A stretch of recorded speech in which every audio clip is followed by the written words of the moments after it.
Hey folks, Daily Landsblog here. Suicide. You know, I found out a couple of hours ago that someone that I've known for years and years and years lost a brother to suicide. And, I was shocked, but I don't know why I should be shocked. You're not shocked when you hear that someone has cancer. I don't know, but it just floored me.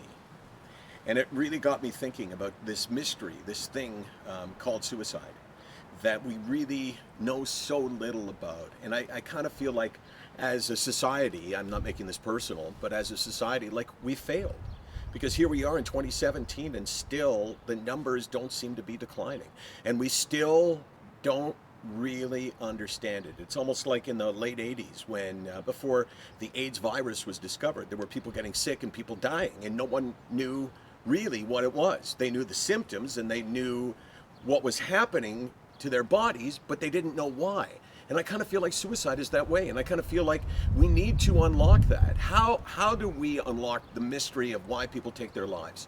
How do we cut to the core of it and find out what people are thinking at that time? And I think the real key lies in those that have attempted suicide in the past and have recovered and can now look back at it and can remember what it was they were thinking, if in fact you can.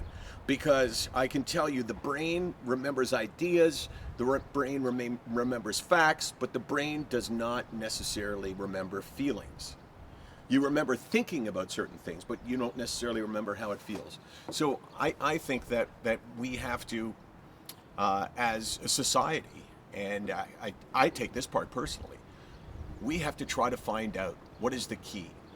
Because until you do, there cannot be any treatment. And I've had this conversation with many, many people, and it's heartbreaking to think back to just how painful it was for people who've said, I want to take my life. And when you try to convince them otherwise, when you try to tell them things, it's incredibly difficult because you're guessing.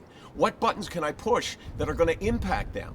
And the one thing that I've learned is that it's not about telling people about all the good things in their life, because I've been to the other side, so to speak, where I realize that no matter what people say, I can't see my life, my world, the people around me the way I do when I'm healthy. So, this is our responsibility, because the numbers aren't changing, and because, I don't know, I guess it's because I do this thing called SickNotWeak that I hear about it all the time, and it's so incredibly painful.